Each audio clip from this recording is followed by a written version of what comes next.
your thoughts on the performance last week? Well, it was obviously it was great to get a win. And anytime you can hold anybody to no touchdowns in a game, that's hard to do in this day and age. With offenses the way they are, I thought our kids showed tremendous focus, tremendous fight. They were relentless in their effort from the first snap to the end, and we created a couple of situations. With 2 plays, created a couple of situations. Where we put our backs against the wall and they never flinched at all. And then we go into overtime and we played 4 overtimes and they gained 2 yards in 4 overtimes. You know, proud of the effort, but just like I told you, you know, after a game that doesn't scoreboard-wise fit what we want, after a game scoreboard-wise where it does, no touchdowns, there's still a laundry list of things we can improve on, that we will improve on. I told you last week that we were not satisfied with our red zone defense. Obviously our guys, they corrected that, obviously. So there's always a laundry list of things we can do better.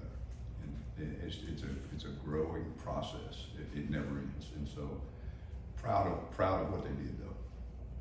What makes the difference week to week? I mean, same players, same defensive coordinator, same schemes. Not always same defense coordinator. But you know what I'm getting at is 1 week it works, like this week. Now, obviously, the competition is a factor, but then there's been weeks where it just didn't work. And you know where's that fine line? What turns the tide in that situation? It comes down to, you know, us coaching and making sure that they understand things that will help them be successful, and then execution. You know, eye discipline, doing your job, know your job, do your job. That goes from me all the way to, you know, the manager and everybody in between. And so no football player looks the same on defense. You know, you sit up there and you say, well, they're in the same formation, they're in the same play. Well, you know, the angle of the block wasn't the same, the release of the wide receiver to his block wasn't the same. Nothing is ever the same. And so it's adjusting all the time. It's adjusting all the time, but it really comes down to just everybody knowing their job and doing their job. Marion talking earlier about just the level of maybe a couple of weeks ago, Leonard Taylor, just some of the plays, whether I think he said maybe a little bit more of a commitment to his body and stuff like that. Just what have you kind of seen click with him over these last maturity. weeks? It's just, you know, you go from being a high school senior to a freshman to a sophomore, and you know, I've seen it through the years, and that's just the way it works. You just it's a job. It's a job that takes repetition, and particularly in the line of scrimmage. You know, every now and then you can get a young corner out there and just say, okay, go out there on the island, and he won the 100 meters in a state, and nobody's going to run past him just because he's that fast. He still has to develop his technique and his eyes, but that's a little bit easier than 300 pounds on one ear and 300 pounds on the other ear. That's just repetition and maturity. Coach, you said earlier this year that Caleb Johnson and Corey Flagg couldn't play together. They played the same position, but we saw them out there quite a bit. What changed, and then how do you think they played? Well, we moved one of them. That's what changed. You know, we just felt like with the injury that we'd had, Wesley had an injury, and so then and Steve had an injury, and we just felt like to keep the best 3 on the field, somebody had to move. And so Corey, being the guy that was, you know, he's more seasoned in what we do, he moved to the position. So Caleb did not move. He played the same position. How do you think they looked together? They played well. What have you made of Corey Flagg's development? Obviously, 99 tackles for loss, made a big play in overtime. Excuse me, who? Corey Flagg. Yeah. What did I, what? What have you made of his development this season? Well, it's the same as what you see. He's, same thing with Leonard. He's getting comfortable in the defense, the repetition of it. He has become very astute in quarterbacking the defense, but he's also become really good at understanding what they're going to do and dissecting that in terms of preparing for the game, understanding that okay, in this set they're going to do this, this, and this. They can't do this. Sometimes it's more important to know what an offense is not going to do than be necessarily 100% right of what they're going to do. They can do this, this, and this, but they can't do this out of the set. So it just condenses things for you, slows things. The game slowed down for you. Kevin, you've been on sidelines for a lot of like really great rivalry games. And you've coached in the FSU Miami rivalry before. How does this rivalry compare to others that you've been involved Well, you know, and having been in the Oklahoma, Nebraska, or, you know, been in that game, South Carolina, Clemson game, Clemson, Florida State game, Alabama, Auburn, LSU, Alabama, Tennessee, Florida, Tennessee, Alabama. Yeah, I've been in a few of them. And then, of course, the Florida State, Miami game, 5 of those, 2 of them in 1 year. And I think 03, I think it was, we played in the Orange Bowl after playing in the season. The ironic thing is really strange about that, and I remember this very vividly. I think you have to go look it up, and I think I'm correct in saying this.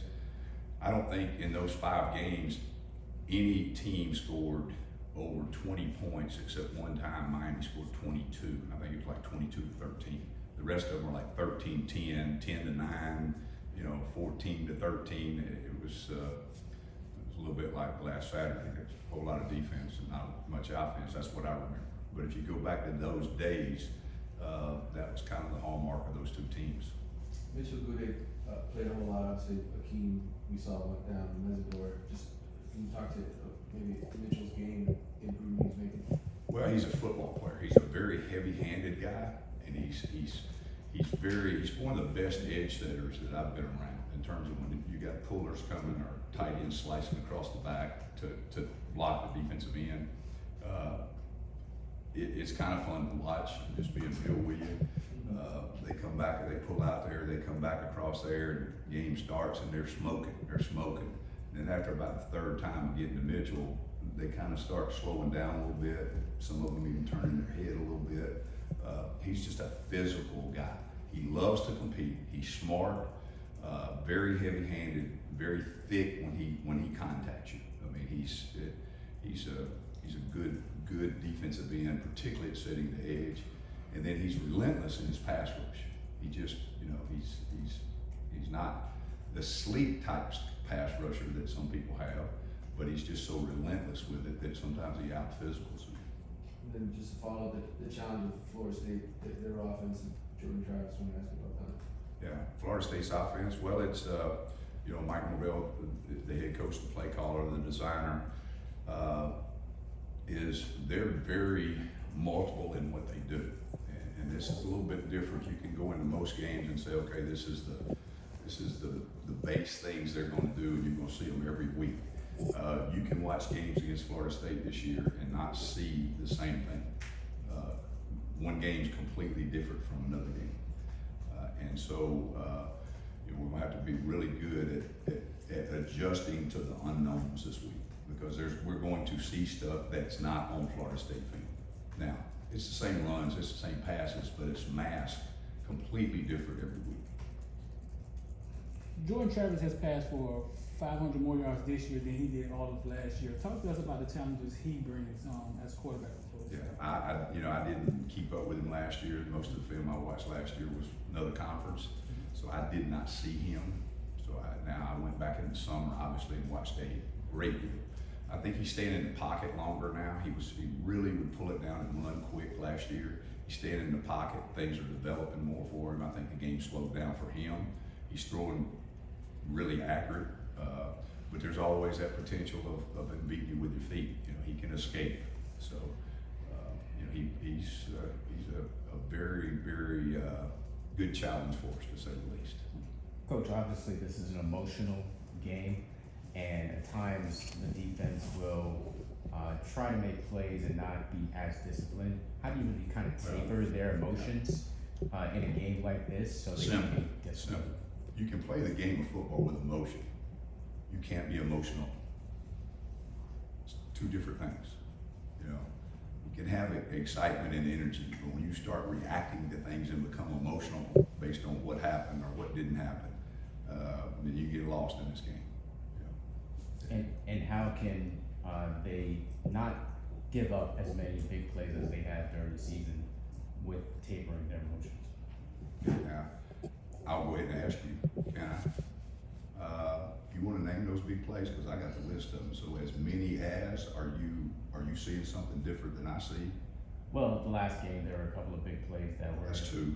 that were given up. Okay, that's 2. Yeah, just how can the All right, team? now what football game did you watch Saturday that didn't have big plays in it? Did you watch it? Of course. There's big plays. Offensive make big plays. The bottom line is you don't let them score. Okay? So, and I'm just being candid with you. All right? So we can't paint a picture like these kids have not gone out there and done some really, really good things, and you just blanket statement that there's been multiple egregious amount of big plays. We've had our share. That's on me. It's unacceptable, but it's not. You can't tell me the number. I can tell you, and it's not a lot. Now go ahead and ask your question. So, I mean, how can this team just be more disciplined against Florida State? Man. It's no different for any other team. It's know your job, do your job. Have eye discipline, communication, simply put. And for me to coach better. Where it starts ends. We'll do a couple more for Coach Steele. Coach, so just another question about Leonard Taylor. What about him makes him such a uniquely talented player on the defensive line? He's big, strong, and fast.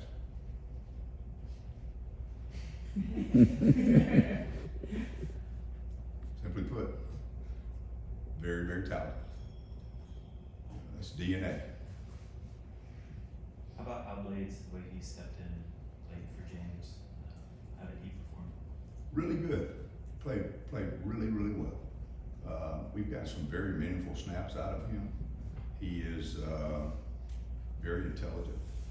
It means a lot to him. Means a lot to him. So he played very well. It really helped us because, as you know, I know when y'all probably heard it, James was out. We thought, okay, what's going to happen here? By the halftime, that wasn't the question anymore. Coach, I just want to touch on, you touched on the 03 rivalry game, Miami, Florida State. The one up there, Sean Taylor had one of these memorable performances. Your perspective, do you remember him in that game? Yeah. He was on the other side of the ball, of course, we were making adjustments, but yeah. Great players in great games, you remember. Guys, just with the injuries at the linebacker position, any chance you see more of Chase Smith or some of the other younger guys already that coming along at that spot?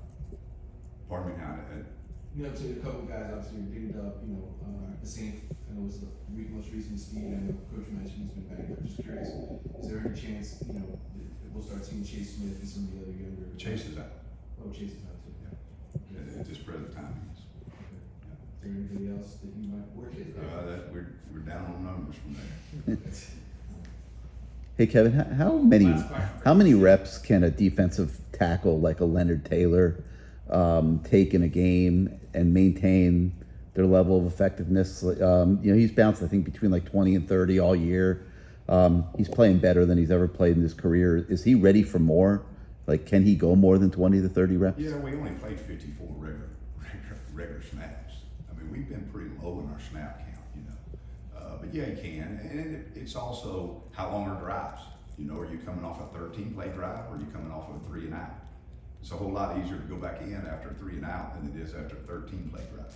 At that weight body structure, we try to keep the guys fresh, keep the pitch count right and relative, but then the best players are going to be on the field when they need to be on the field. Mm. And so, and sometimes you get that wrong. You rest the guy in the second quarter, so you got him in the third and fourth quarter, and then you play really well and get a lot of 3 and outs like we did the other day, and I think 54, 56 snaps in the game, and then you said, well, we could have played him more in the second quarter, but we didn't have a crystal ball to know what was going to happen in the third and fourth quarter. How do you keep track of that during the game? Him being fresh in that overtime, it may be why they gained 2 yards in 4 possessions. How do you keep track of that during a game? Like, is somebody charting? There's somebody's charting that. Position. They keep track of it. Yeah, it's a little ticker. Thanks, Coach. All right, thanks.